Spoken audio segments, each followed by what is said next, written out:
auténtica independencia. Ya no caminarán más al lado de Inglaterra. Algunos todavía mantenían posiciones muy enfrentadas a los independentistas. Pensaban que con Inglaterra era mejor. Que con quién mejor iban a caminar que con Inglaterra.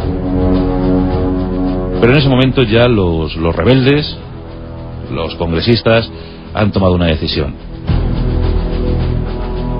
Hay que hablar de los derechos humanos, hay que hablar de los derechos civiles, hay que hablar de los derechos fundamentales para la futura nación.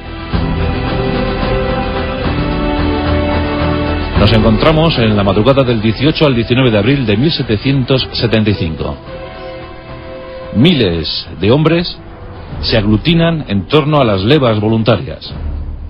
Sí, son voluntarios. Empiezan a intuir lo peor. Son conocedores que la metrópoli va a enviar refuerzos. Inmensos contingentes se están preparando en el Reino Unido.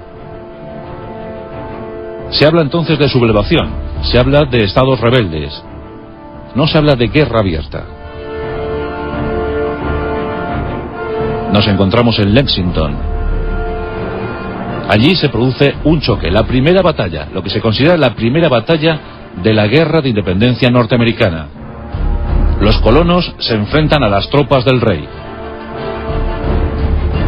Los hombres del rey, los ingleses, no tienen ningún miramiento. Preparan sus fusiles Broadbecks y disparan contra los colonos.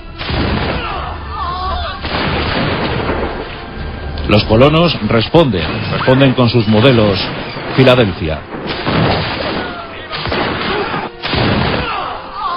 Los primeros muertos sobre el campo de batalla. Los colonos sufren sus primeras 8 bajas. Los hombres del rey, las tropas de Inglaterra, están más experimentadas, son más curtidos, son mejores veteranos. Saben perfectamente cómo disolver una formación militar miliciana. Además, estos eran muy poco avezados en el disparo. Se empiezan a preparar y empiezan a buscar a un líder. Y ese líder lo encontrarán en Virginia. Un rico hacendado llamado George Washington asume en mayo de 1775 la dirección de aquellas tropas milicianas. Aquel ejército que se había reunido en torno a la ciudad de Boston contaba con unos 17.000 efectivos. Los más desaliñados del mundo, los más barbudos del mundo, además sin ninguna disciplina. Eso sí, llenos de entusiasmo y de ideales. George Washington, cuando ve a sus hombres, queda desolado. Dice: hemos reclutado un ejército de generales. No atienden ni una sola orden. Será un trabajo duro y difícil. Lo único que gusta a George Washington, al flamante general, es el lema que reza en los birretes de los soldados milicianos: libertad o muerte.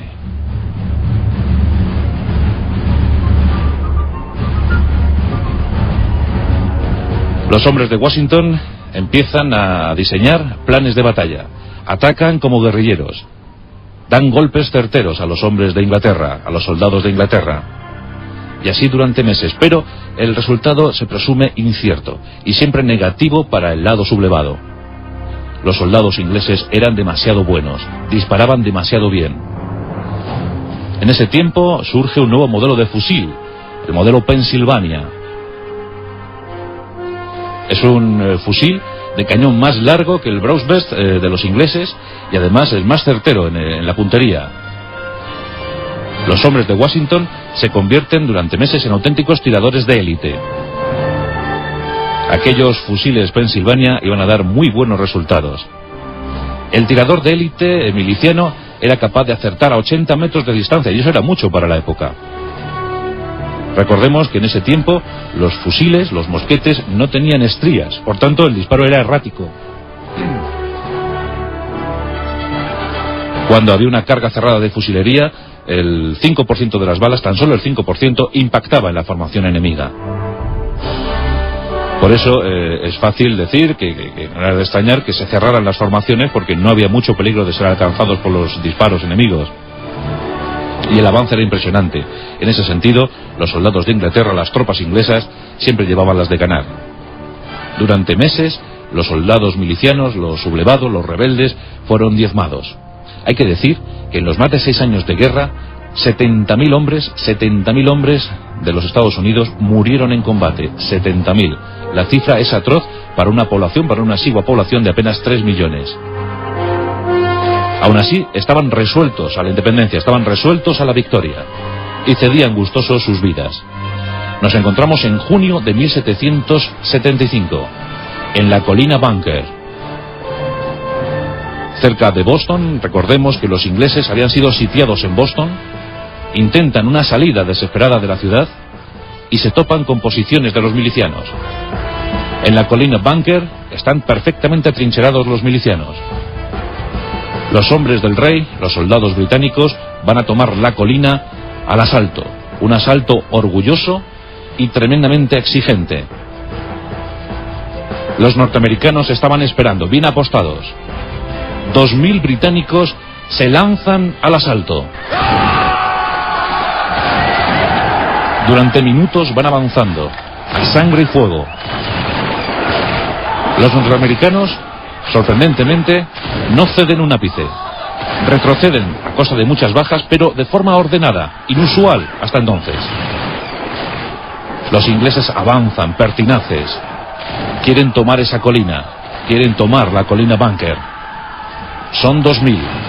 Cuando llegan a la cima, han visto cómo 800 de sus compañeros han muerto en ese ascenso. 800 británicos muertos. Los norteamericanos se retiran en derrota, pero una derrota agridulce. Han causado enormes bajas al enemigo. Por primera vez han estado a punto de dar una buena nota como ejército regular. Bunker Hill supone un antes y un después en la guerra de la independencia. Los norteamericanos rebeldes han sido capaces de hacer frente al bien pertrechado, al buen ejército inglés. En aquellos tiempos, los sublevados, las colonias sublevadas, quieren firmar algún tratado de paz con la metrópoli. Jorge III está pendiente de recibir noticias. Pero la primera noticia que llega antes de firmar cualquier tipo de paz, cualquier tipo de acuerdo, es que se ha obtenido una gran victoria en Bunker Hill. Jorge III, entusiasmado por estos datos, proclama a las colonias como rebeldes, como sublevadas. No habla de guerra y envía más tropas, aplastará la rebelión. Tristemente, el segundo dato que recibió fue que había tenido 800 muertos en Bunker Hill. No había oportunidad, por tanto, ya para dar marcha atrás. La guerra se presentaba con total virulencia, con total intensidad. Durante meses, avances y retrocesos, hostigamientos continuos al ejército británico. Los británicos también obtuvieron sus grandes victorias, pero siempre a costa de enormes bajas. Los norteamericanos eran cabezones, obstinados y férreos guerreros. Sí, indisciplinados, pero aguantaban, sabían luchar, estaban muy estimulados, cosa que ya no estaban tanto los británicos. A esto solo les mantenía su orgullo de siglos. Era la lucha de dos potencias. El gran león británico contra los emergentes norteamericanos, los que aspiraban a ser futura potencia hegemónica. Todo se estaba debatiendo en aquellas 13 colonias. Mientras tanto, el mundo a la expectativa. Faltaba algo, y ese algo llegó el 4 de julio de 1776. 56 congresistas se reúnen en Filadelfia. Es el gran momento para la revolución norteamericana. Ahí están John Adams, ahí está Benjamin Franklin, ahí está Thomas Jefferson y ahí está George Washington, los padres de la patria norteamericana. Se habla de los derechos del hombre, se habla de legalidad, se habla de fraternidad, se habla de igualdad entre los hombres. Se sientan las bases para las futuras democracias. Han nacido los Estados Unidos de América. El 4 de julio, el día de la independencia. 14 de aquellos congresistas no verían la independencia de su país, murieron en el transcurso de la guerra. Pero fue el momento total, el momento de estallido. Las campanas redoblaron